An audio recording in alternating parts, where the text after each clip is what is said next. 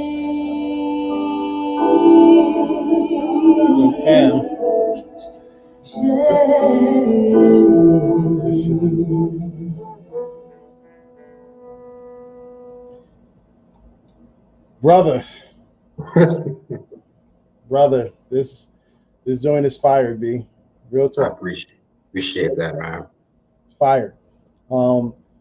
So, like, I guess again, before you even get into the real questions that I have, just in regards to the song, this producer, like, did he just throw you the beat? Did you ask him for a beat? Like, you were already sculpting the album at this point when you wrote this, or? I had some of the lyrics already pre-written, and my man just had the beat, and I listened to it, and like I said, it was just organically, the rest of it just developed. Gotcha. Those horns in the background, and already the faint background vocals, and then when Locke threw her magic on the track, everything else just developed. But I know that I wanted to lead off with something that was lyrical, at the same time can be appreciated on a variety of different levels. And that's usually how my writing is. I like to have a surface level, and then I like to have a level that requires repeat listens for you to be able to catch stuff. Right. And so that was my target, man. I wanted to come out with something melodic. I haven't had the good fortune of being able to produce tracks with vocalists. So my previous 3 projects, there's barely any vocalists on them. So to be able to have her on that, it just really enhanced the whole track. So that's how it pretty much developed. Dope. That's a dope collaboration, fam. Dope collaboration. Yeah. And again, y'all be able to see that mid-October, sometime in October, right? Mm-hmm. The whole project is coming out, but that single is out already, and they can find that single specifically on your YouTube. Yes. Right. And then soon on streaming services. All right, dope. And y'all can find him on YouTube right there. You see it scrolling along the bottom. All right. So we're gonna get into the actual meat of the interview. All right. So as I said earlier, I consider artists to be entrepreneurs, in their own right, if not in the highest form.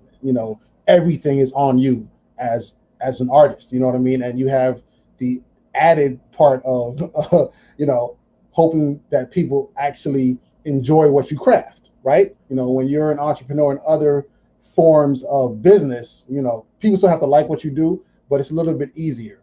And what we do, as far as music is concerned, it's an oversaturation, right? So even with that, what was the impetus for you to say, you know what, I want to be a poet, I want to be a MC, even with millions of other people doing the same thing, I want to share my voice?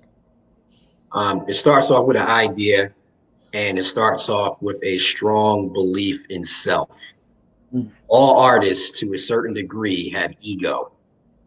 Some of the you have to have an ego for you to believe that I can step in front of a group of people and they actually are going to listen to what I have to say. The key is having that ego be balanced with humility, because without the humility, then you are never going to experience true growth. And humility is going to open the way for constructive criticism, for people who have been in the game giving you advice, people who've been in the game longer than you, and then for your own self-critique as well. So that was the first step. The second thing is having something that other people they want to possess, or they want to listen to. So what can I bring to the table that's different? Because no idea is original under the sun, right? Yep. You all recycle things. So it comes down to conception and concept. How can I speak about the same subjects but be different from a conceptual level, right? It's the second thing. And then, as you had mentioned already, it's the marketing aspect of it. Right. our attention spans are shorter than ever because, as you mentioned, we're saturated by so many different things on a day-to-day basis. And with the advent of social media and that advertising aspect, you're constantly getting something every single 10 to 15 seconds. Yep. So it also lends itself to taking your craft seriously. Because if you just go in there and you BS something, you're not going to capture the attention of the people. Exactly. And there's no such thing as overnight sensations. We think that just because we become hip to somebody, that they came out yesterday, but they actually been grinding for 25 years. Yeah. They just got that break. Right. So as you had mentioned, there's a parallel between entrepreneurship, and the entertainment realm and musicianship or just artistry.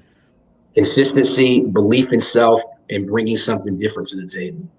Right. And marketing. Dope. Yeah, that marketing is a big piece as well. Okay, very dope. So you have numerous projects out. This, you said, will be your fourth project, right? Mm-hmm.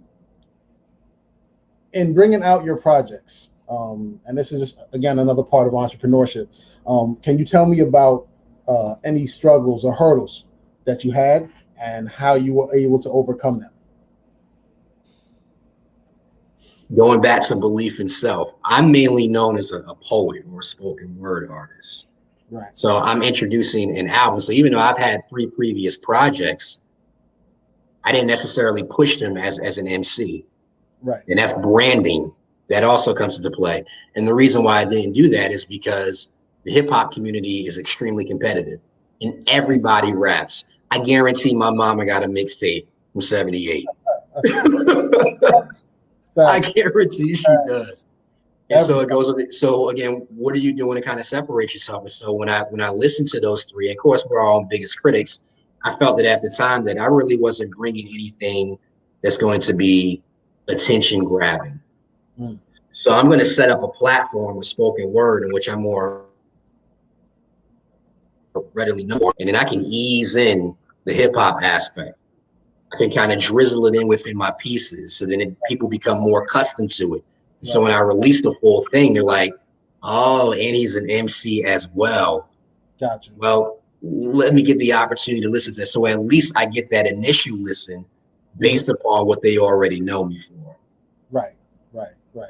And it's just smart. This is very smart way of doing it, because you were able to make a name for yourself as far as being a poet, and because poetry and lyricism and emceeing are so, in my opinion, closely connected.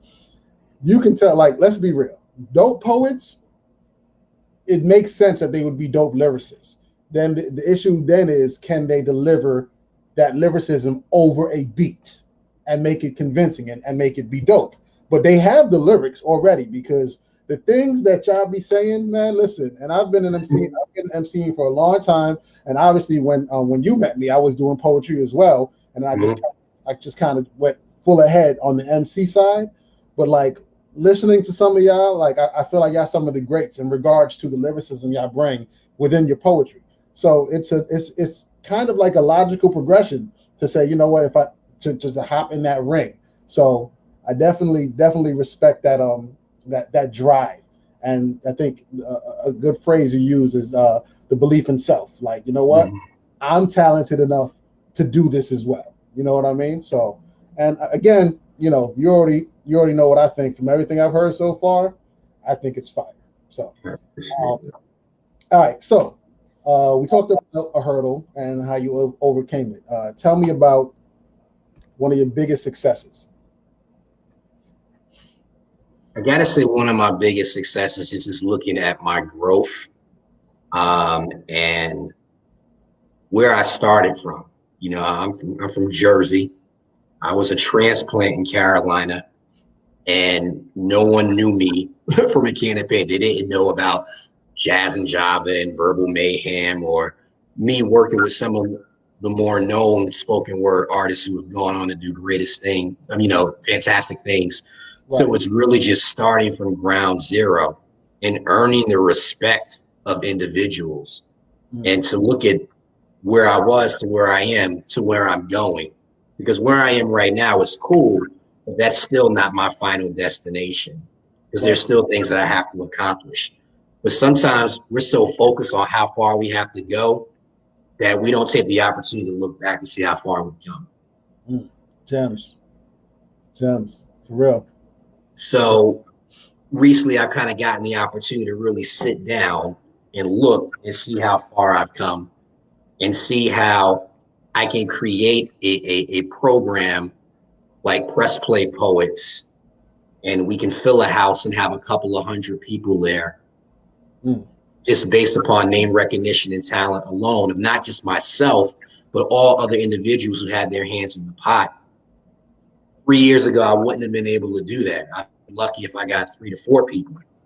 Right. And it's just about your consistency and saying that what I have to offer, you can't hear this anywhere else, whether people believe it or not. Right. You have to be your #1 fan. If nobody else is in the stadium when you perform, you got to be in the bleachers cheering yourself on, because eventually somebody will sit next to you, and then somebody will sit next to that person. I think one of the most recent examples and like greatest examples. Now, I'm not personally a fan of Lil Wayne, right? Okay. But you remember that summer of 07 and 08 where Wayne was on every single mixtape and remix, and he professed that I'm the best rapper alive. Yes. And he said it until it became truth to so many different people. Agreed. Yep. Consistency, belief in self, and marketing. And that's what did it for him, to be mentioned amongst the greats now. Yeah. And you have to have that same drive. If you don't, there is someone in the wings that's waiting to replace you. Always. Absolutely. All right, so that's dope. So now we were going to get to it, but since you brought it up, Press Play Poets. So we know you're a poet, right? Obviously. We also know that you're an MC. Press Play Poets, how did that come to be? All right, so I actually got my first hosting opportunity down here from a young lady named Kimberly McInnes. Shout out to her. I had stopped performing poetry for a good 2.5 to 3 years. I got tired of the politics and just wanted to kind of spend some time. And that's when I actually started working on my first hip hop album. But I saw a flyer and I was like, let me do something. So I hit up an open mic and she was like, you were great. I want you to come back. And she put my face on the flyer, one of the first flyers again, when I came down here. And then I consistently showed up for her shows and started getting a little change for it. And she gave me a hosting opportunity. So someone gave me an opportunity and built me a platform, right? And so from there, she entrusted me that much more to co-create something that was called Spoken Souls. And what our vision was really to give artists a platform who normally may not have one. So Kim's vision, like, she always wants to do things super big, and I love it. She wants to perform at the Apollo and hop out of helicopters on roofs and stuff. I'm like, that's cool, but I want to start more from a grassroots level. So I kind of, splintered off from her and created Press Play Poets, because what I was noticing is that I was going to open mics and I would see these dope poets like kill a stage, but I would never see them featured. I would never see them on the flyer. So I said, let me create a platform for these artists. And that's exactly what started happening. And as you're doing that, you're creating community and you're letting individuals meet each other who probably would have never crossed paths in the first place. And that's what Press Play Poets basically became. And then the other essential part of it is that, we're both from the same place. We're both from Third City, Newark, right across the bridge. Right. And there wasn't a great deal of outlets for us growing up. Yeah. But there's so many gems of individuals in those environments. The only thing they need is a platform so you can hear their voice. So I was noticing that the teens in my area were geniuses, were dope. Concepts that I would have never thought of at 16, 17. But what did they need? Or what didn't they have? They didn't have a platform. So Press Play would always feature a teen artist inside of the lineup so that they can do their thing as well. So community is definitely something else that's essential to the whole Press Play Poets platform. Dope, dope. So that's what's up. So with that Press Play, so you guys were doing shows. How did you, I guess, change formats when COVID happened and, you know, all of a sudden people cannot really be that communal because we can't be by each other? How did Absolutely. And I remember we had our last show in February. We had something called the Queen's Speech. We feature an all-female lineup. We did it for 4 years in a row. And we had big plans, man, for the year 2020, like everyone else did. And unfortunately, COVID occurred and is still happening. So again, this is thinking outside the box. You know, what can we do different now that we have to face these circumstances? And that's where the virtual format came from. But the virtual format, when you really think about it, you may think that you're confined, but you're really endless. Right. Because now you can start pulling people, not just from Carolina, but I can hook up with my man RealEyez, who I haven't done a show with in 6 years, and come bless the stage. I can reach out to my boy in Cali. And so the borders begin to be erased. That whole idea of building platforms and sharing platforms is now national. Word. So thinking outside of the box, what can I bring to the table? Yeah, there may be 100 different virtual platforms, but what is the message that you are conveying that's going to be different? That's going to get people to actually turn on their computer and tune into what you and the people that you gather have to say. Word. Oh, so it ended up actually being sort of a blessing, it seems like, right? Because you have now this opportunity to have people from all over the country, hell, all over the world, to come and bless the stage. Yeah, it definitely was one of the silver linings. It is actually how we rekindled our relationship. And I want to thank you, man, because you reached out to me when Verbal Mayhem was celebrating. There was a 20th anniversary. Yeah, he reached out to me. He said, "We'll come through." And based off that one event, it was a butterfly effect because I was able to rekindle relationships with so many different people. And then these folks would be featured on the platforms I was creating. And the dopest thing that's come out of it is that, and we'll probably talk about this later, we finally got to record a song together. Yes. And finally. and get Mick on it and get Tony on. I mean, and like I said before, I view you guys as juggernauts. So it was just a blessing to be able to rekindle those relationships. So thank you for that. Of course, man. Like you said, it's all about community. You know what I mean? That's why I do this show. I know people, they're dope at what they do. They're dope in entrepreneurship. And I feel like, you know, not that they're not getting exposure. It's not about that. It's about if I can shine a light where somebody that doesn't know you but knows me, you know what I mean, and is watching because I'm doing it, and they're like, yo, this dude is cool. Let me check out what he's doing. You know what I mean? I'm always going to do it. You know what I'm saying? And when they had the 20th anniversary, it was a no-brainer. I'm like, yo, BS, you got to come rock me, because you know you were literally part of that. I don't even know what to call it. It was like a workspace, not a workspace. I can't think of the correct terminology, but so much talent came out of Verbal Mayhem and Jazz and Java. Like there's so many talented people that came out of those years that it was a no-brainer. Absolutely. All right. So next question. You're doing a lot, right? You got the Press Play Poets. You have an album dropping. You know what I mean? You're performing all over the place. How important is having a team to you? Do you have a team? So this is where the growing pain starts to come into play. You always need a support system. You always need a support circle. You have to be very careful about the individuals that you include in it, though. Right. And you have to make sure that intentions are pure from all of those folks.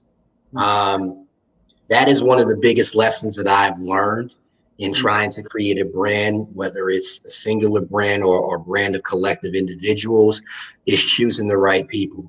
And you're going to fail at it. You are, because some people can appear to be one way, and then once recognition gets into play, they are completely different. Yeah, I know it. Was I perfect? Absolutely not. I know that I made some mistakes and there was some miscommunication or intermingling of things that shouldn't have happened.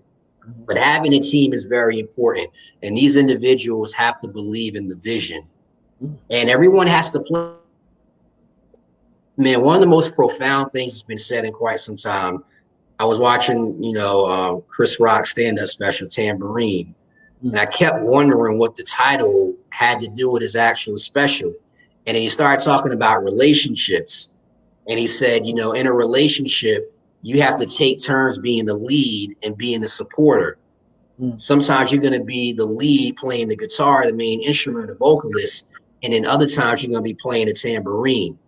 You got to make sure you got a solid tambourine player behind you and not doing it because they have to, but they actually enjoy it. And then you got to be willing to switch positions with them and let them have the spotlight as well. If you got a relationship like that, if you had two solid people, you're lucky. But if you're able to have people that have that belief system that everybody's going to grow and that iron sharpens iron, then the limits are boundless. But you got to be able to you're going to go through the growing pains. You got to be able to cipher through the people who are there for the team, and individual growth is icing on the cake to those people who want to be parasites. Word. So look, bro, you said it all. You said it all. Yeah, I feel like it's definitely a growing pain because as you come up with ideas and you think, you know what, all right, this is a dope idea. I want to connect with this person. They'd be awesome here. And, over time you learn you're not actually on the same page. And that type of thing can, honestly, it can be crushing. I remember the first time that happened to me and it hurt. It hurt the way that the person just flipped, you know what I mean? Yeah. But it was a learning experience and entrepreneurship and going into business for yourself. You are going to learn these things and it's going to help you for the future. You're going to be able to then say, okay, you know what? I know what I need to be looking for. I know what to avoid and so on and so forth. So you're 100% on point, 100%. All right. So my favorite question whenever I'm interviewing an entrepreneur, right? What does support mean to you? Ooh. I've heard so many different answers. So I'm curious.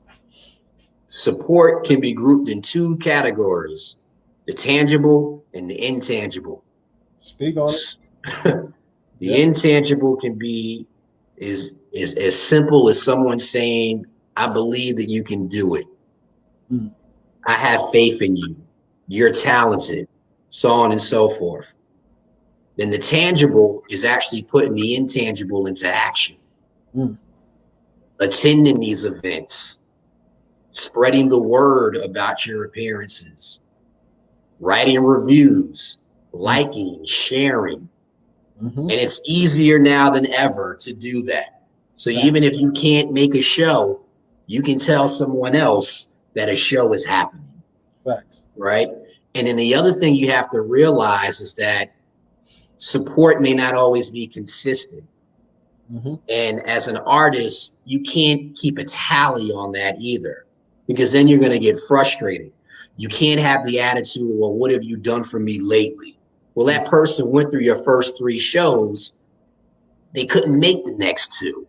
You can't say, oh, you didn't go to the next 2, because then you're being ungrateful. Facts. So there's 2 sides of the support. You have to be grateful for the support that you receive. And the individuals who are really genuine are not just going to give you words. Their actions are basically going to be proof on it, but the actions are going to be on different levels. You might have people that invest thousands of dollars into you. That's just as important as the person who spent their last bit of money to come to your first show. Facts. Bruh, how you over here dropping these gems like you've been on the planet for forever? Old man gems, yo. That's what the grades is for, bro. I hope the people watching this are picking up these gems, yo. Like for real. You right on their head, B. There's so many different levels of support. You know what I mean? And I think I say this probably every show at this point, because people always give me different responses about how I've had to learn over the course of my career that everybody is not going to support you. You know, your best friend could be like, go ahead, do your thing, and not come to your show, right? I know that sounds crazy, but it depends, right? Because your best friend may not like, so I have friends that don't like hip hop. Can I fault them for not buying my next project if it's a hip hop project? You know, so there are trains of thought that would say, yes, if they're your friend, they can just buy it to put that money in your pocket, which is true. But then there are trains of thought that say you shouldn't force anybody to do anything just because of the relationship you have with them. And I understand both. I understand both trains of thought. So let me add one more thing to the support thing. The support thing also is having honest people in your camp and not having yes men. Word. If something is whack, the person who supports you should be able to say, that's not hitting it. You need to come again with something else. Because they are protective of your image and what you're going to put out there. Word. He'll remain nameless, but I played one of my songs for someone that we went to school with. And he gave me some real constructive criticism. And it wasn't like, oh, it's dope. It was like, you need to do this, that, and the third, the strengthen. And I really appreciated him for that, because he could have easily said it's dope. And that's not saying that people who say it's dope don't mean it, because to some people it is dope. You know what I'm saying? I heard dope. Yeah. I mean, I get it. Yeah. He critiqued it, and I really appreciated him for that. So if he's listening, he knows who he is. Right. Okay. Dope. I totally agree with everything you said. Everything. All right. So we got a few more questions coming up. Did age or money play a part in your transition as an entrepreneur? Like, do you feel like any of that mattered, or when you were ready to do it, you just started? I gotta be honest with you, man. Like, even though I've been doing this for a long time, I'm definitely a baby in the entrepreneurial part, because I am still in that class of, this is a passion of mine. I still have the 9 to 5 or the 9 to 6 that basically funds the dream for the most part. You know, so the total sacrifice hasn't been made yet. Like, man, you know, work or cereal, you know, so I haven't had to make that decision yet. Hopefully I won't. Yeah. But it's really, it's age, it's time.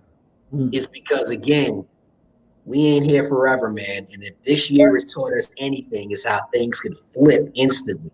7 months ago, we was able to go to a movie. Yeah, you're right. Absolutely right. Now we can't. Yeah. Well, I mean, I'll say this. A lot of entrepreneurs, the majority of entrepreneurs, do the double duty. You know what I mean? You have to have, like you said, the funds to make your dream, you know, achievable. And there's absolutely nothing wrong with it. You know what I mean? I know people that have retired from their 9 to 5s and do what they love full time and are making 6 figures, right? But not one of them did that overnight.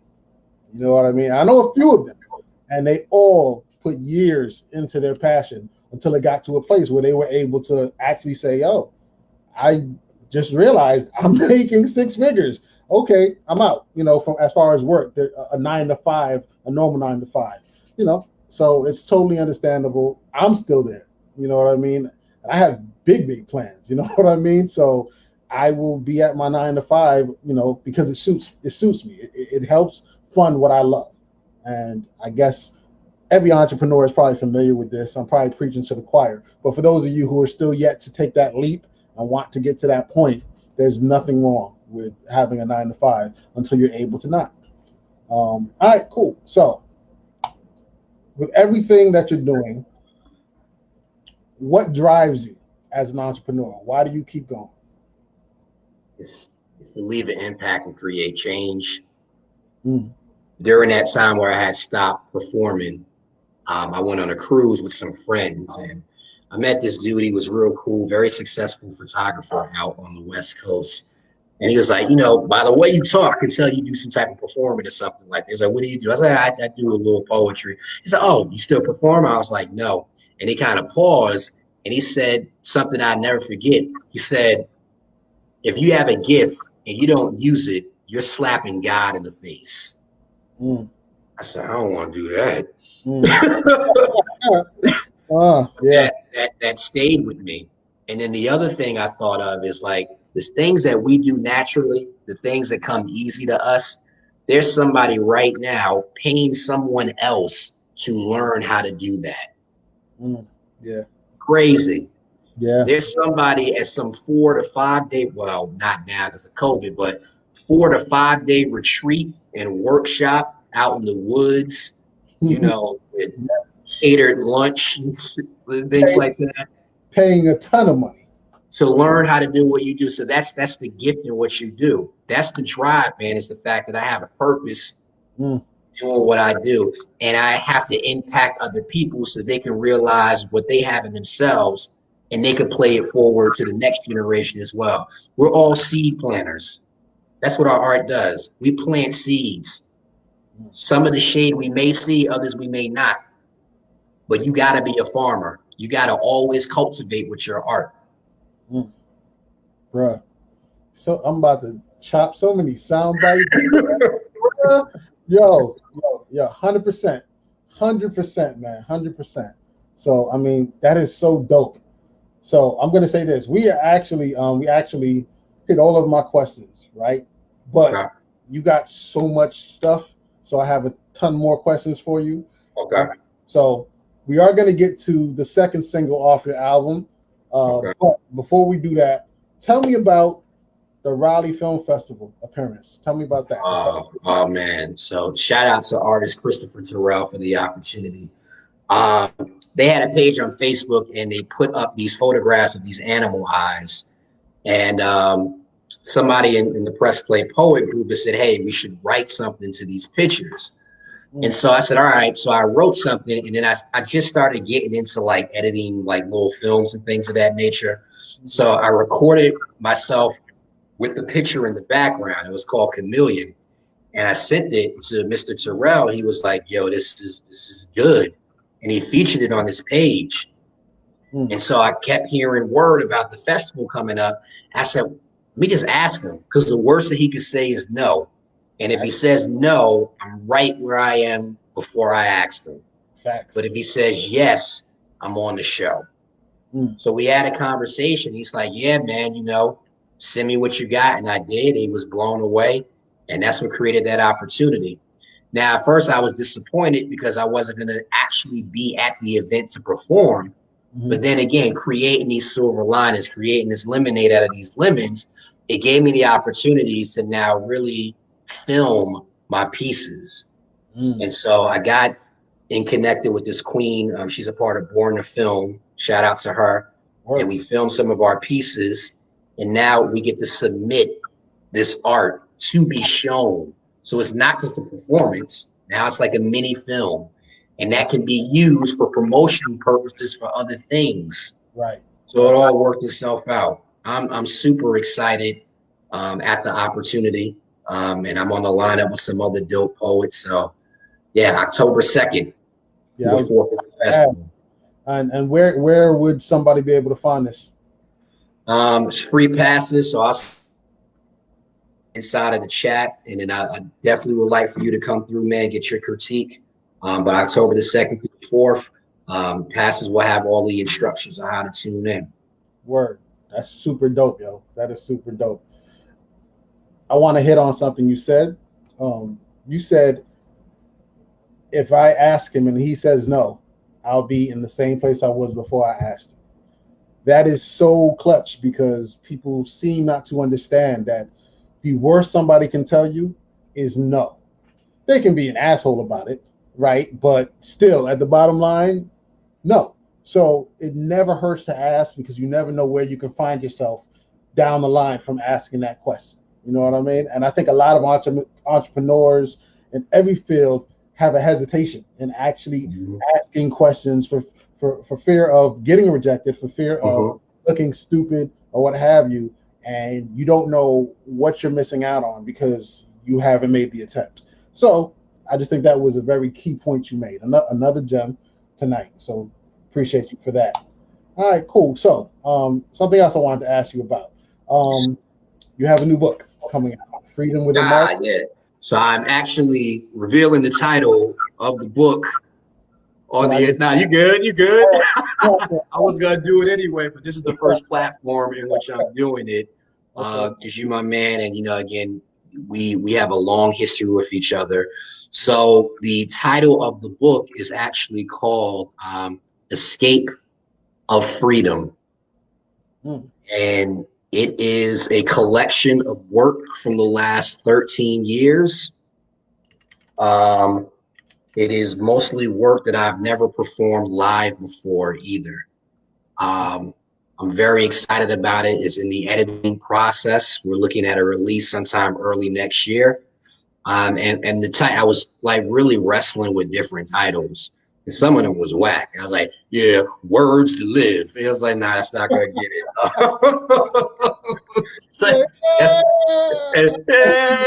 And that's what one of my honest friends was like, that's not gonna do it. So that's why you in my circle, bro. I appreciate that. But Escape of Freedom, I love wordplay. I love it. And I love what you can do with it. And, you take freedom, which is, not to be captive by something, but why are you escaping? Mm-hmm. So even freedom can be in the clutches of something. Mm-hmm. You know what I mean? Yeah. So this is because freedom ain't free. And we've heard that expression before. So this is going to be my way of expressing my freedom. And poems are they're very dear to me, my writing. And every artist says that. And I might have told you this story. When I was in school, my whole game was I would write girls' poems, right? And I would give it to them, this is my heart. And what I realized is that I was giving them a piece of my soul that they can do anything they want with. They can keep it and cherish it. They can throw it away. They can laugh with their girlfriends about what I wrote, but it's a sense of control. So I stopped doing that because I realized the power of the word and that when you give it to the public, any of your art, it no longer belongs to you. Your music, your paintings, your songs, they now belong to the public for them to do whatever they want with. So you have to have a certain sense of security and confidence in self that no matter what the response is going to be, that you did the best that you could. And so that's why it's taken me so long to release a book of poetry. I can perform it, you can record it, but you got my words right in front of you now that you can use at your disposal. So I've reached a level where I'm secure with myself and my artistry to be like, now's the time. And if I expect to go to that next level, I need to have that collateral because I get to add author to what I do. And now you do get to take something with you and it builds up the credibility. Word. Okay, well, thank you for premiering the name here on OTS Live. You see, we get the scoops here on OTS Live. Holla at your boy, yo. It's a Jersey thing, man. We had to do it for Jersey. Well, definitely let me know when it's dropping. I mean, I'm sure you'll let everybody know, but I will be copying a copy. I will be copying a copy of the album as well. I'm on the wordplay. I'm still buying it because support, bro. We had this. Look, you can't stop me from buying the album. You're gonna have it online somewhere, and I'm just gonna buy it. You ain't even gonna know it's me. So I have to do that because it's all about support, B. And that's how I support. This is one of the ways I do on the show. And another way I support is I buy product that I like. You know what I'm saying? Like if it was trash, we wouldn't be having that conversation. It's not. So everything I've heard so far is dope. You know what I mean? And that's what it is. So I'm going to support, and I hope everybody watching does the same.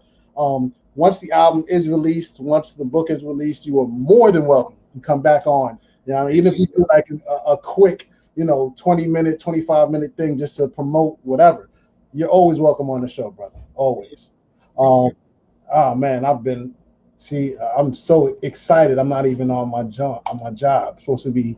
Okay, what happened to that? See, there we go. Good. Supposed to be promo. All right, so we have 10 minutes left. Two things. We're gonna get to the song, the second single that's out, but also I want to talk about King's Court Book Club. Yeah. Ooh. So during this time, again, downtime, thinking, having these thoughts, my whole thing is, what can I do how can I do my part? We got the artistry, but there has to be something else. So I was looking at my relationships that I have with my fellow kings, my fellow brothers, and realized that communication amongst ourselves can be very difficult, especially when it comes to expressing emotions, because there's so many stereotypes and images that we have to uphold, being stoic, being hard, and being the provider, so on and so forth. Where is our safe space to be able to comfortably express our pain, our disappointment, our sadness, so on and so forth? So I had this book. It's called the Black Male Handbook, and it's one of the best books I ever read. And each chapter basically details things that we should be educated on, from financial literacy to our health, to our treatment of our women. I say, so why don't we do this? Why don't we create a virtual book club and have these sessions where we can discuss chapters? And like we talked about before, since we're breaking down these borders, I can invite kings that I've met in my life from all over the country to give their input. And so that's what birthed this idea. And we've had 2 sessions and they've been great, man. People have felt comfortable enough to be able to talk about some traumatic experiences, but also start to experience some healing as well. So our next one coming up this Friday deals with ending violence against women and girls. And usually our club is for males only. But for this particular one, we need the queens to come in, because we need to listen. Right. We need to hear what you've been going through. We need to hear, you need to be able to have a space where you can comfortably express maybe our failures, maybe our shortcomings, or maybe congratulating those who have protected you. And then once we hear that from you, we need to go back to our corners, take that feedback, and start to strategize a plan on how we, whether personally or we know somebody or creating programs, how we can start to treat our women the way they need to be treated. And this isn't some simp stuff. This is just facts, bro. Like, the Black woman is the most disrespected individual on this planet. Agreed. Because at least us as Black males, because we're targeted as well, believe me.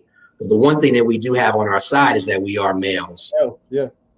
And we live our Black women have to deal with race as well as sexism as well. And they go through a lot. And so that's just my way of giving back, man, is by creating that platform. That is amazing, fam. Amazing. Do me a favor, right? I'm going to queue up the song, but can you, if I'm sure you already have the Facebook event set up. If you can share that in the chat, then I will then share it on the screen, so anybody who's interested can actually go. I definitely will pull that up now. All right, and while you do that, I will queue up abolitionists, share audio. Okay, got it right there. So I'll play that in a moment. All right, I see you threw it in the chat. All right, so there's the event link. Thank you. All right, so I'm going to put that on screen. And that is this Friday at 7:30 p.m. Eastern Standard Time. All right. And people that are watching, I'm also going to hop over to the Facebook chat real quick and put it there as well, because I know it's easier to click on stuff.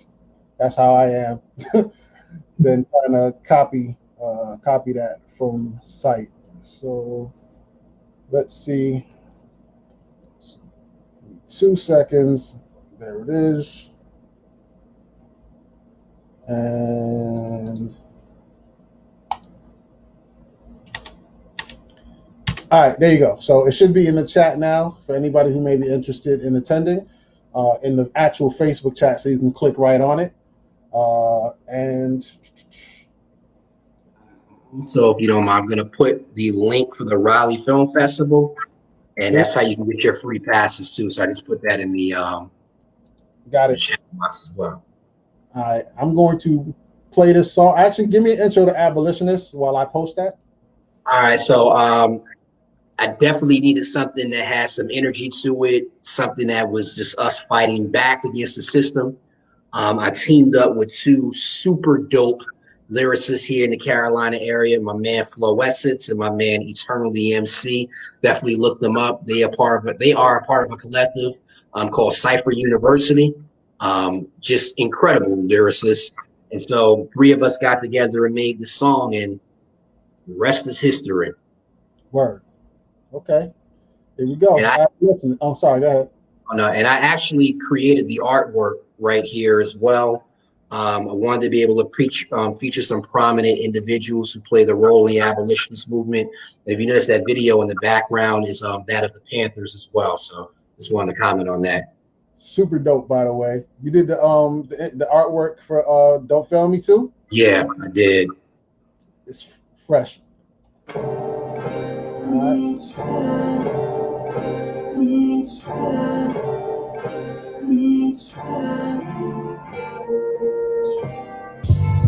It's in the air like a revolution. You can't put that on my ancestors, I'm never losing. I'm from the school of hard knocks, had to fight for my life. But crack school led to prison at the end of the pipe. So rapping on the mic is my only device. Find a way to make it out was my only advice. On my way home, pray I don't get pulled over tonight, cause they might just skip the shooting without reading my rights. I'm here to make an impression on those who are second guessing my skill and ability to use my lyrics as a weapon. So I'm blasting back at all of those who blasted at me, and I don't care who I hit. These bullets flying sporadically, leaving casualties. You see dead bodies in prisons, it's a cold war, but you still getting that either. Neither do I listen to your rhymes, nor do I like your music. Rap is like a gun, you get triggered and still too scared to use it. My punchline's hard to find, and leave you suckers clueless. Got a dumb flow that'll make you think that I'm messing stupid. You ain't catch that, then go back and listen to it. I'm an entity, that's why I tell you go back and listen to it. Channeling my energy when challenging my enemies. To being on my own is my final battle's my inner me. And when I die, at least I know hip-hop's gonna remember me. In his birthplace, I carry the torch. Statue of Liberty. Are you not entertained? It's not why you were here. It's the pain infused truth in the summer. All your fears, a gladiator in rare form. War torn, there's nothing seen on the battlefield outside of my norm. I'm young, black, and gifted, an ominous premonition. The nation's independence erases. Words mentioned, researching from incisions undetected by the naked eye. He knows rhymes and incubates to a better life. To God is simplified. That's why I'm always winning, like Thanksgiving at Mama's house. I'm always hitting, yet and still the way I'm winning influence people. Napoleon to let me chill and sip Henny on his hill. Study harder, to work smarter. Come on, without money, what do you bother? You don't really know your favorite artists if they in the booth spitting rhymes that they didn't author. Get that bread to somebody else. I earned every single notch that you see on my belt. But the true wealth comes when the lyrics are felt, and the next generation comes asking for help. Eternal.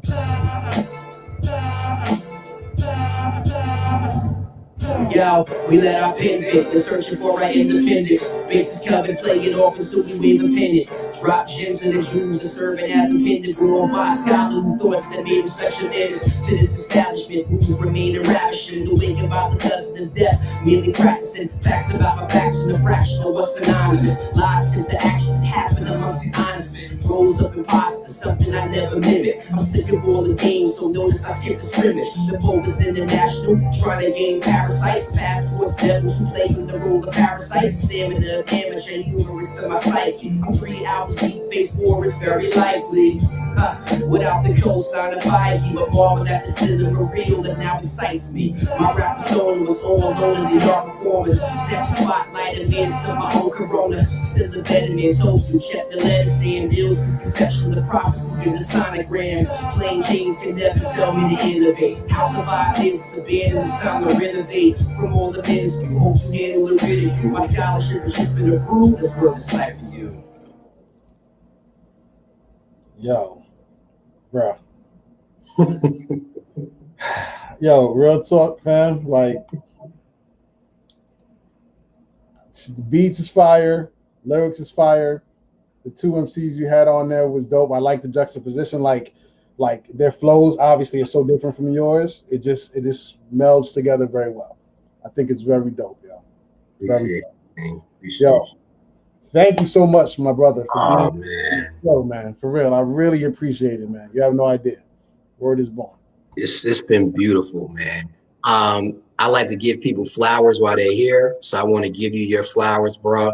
You have always grinded, and you have always been involved in such a variety of things. And to see your growth and your evolution and your creative platform is beautiful.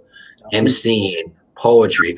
I heard the vocals sometimes. You got the vocals in there too, bro. The triple threat, the vocals. I remember that Dave Hollister joint. Yeah, man. It's been funny running. I was like, yeah, I remember that. Your cooking show and everything, bro. Continue to be a leader in entrepreneurship. Continue to be a vanguard in what you do. Much love to you. I love you, brother. And it feels so good to be reunited with you, King. Yo, B, I love you too, man. I love what you're doing. Bro, for real, you're an inspiration. From somebody who's been doing it forever, you are an inspiration, man. I see what you're doing, and it's like, okay, I need to step it up. You know what I'm saying? That's not me just talking out my ass. That's literal facts. You know what I mean? And I appreciate what you do. I appreciate the type of man that you are. And you are definitely somebody that we as men need to emulate. You know what I mean? And I just appreciate you, and I love you, bro, for real. Thanks, you. Shout out to Lori, who's watching. All right. Shout out to Main Man, who's watching. Kimberly Bell. What up, Main Man? Veronica Fleming. What up, V-Mac? All right. So, again, thank you, brother. Thank you, everybody that watched. Yeah, you were actually my last actual guest. I'm supposed to be having like one last show with a few people, and I'm still trying to decide if I'm going to do that or not. But you were my actual last guest for the season, man. So you ended the season perfectly, man. I appreciate you. Thank you again. You got to bring it back for another season, bro. Oh no, yeah, definitely. This is okay. All right. But I gotta get my popcorn ready, man. I gotta. For this season, you are the last actual guest, man. So thank you. Man. One of the best shows I've had, man, for real. not bullshitting. You'll see. Look, all the shows are up on OTS Live, man. One of the best shows. Some of the most gems dropped. So again, thank you, brother. I appreciate you, man, for real. All right. All right. And thank you to everybody that watched. This has been OTS Live with the homie DS Will. 1 = 2. Peace. See y'all later.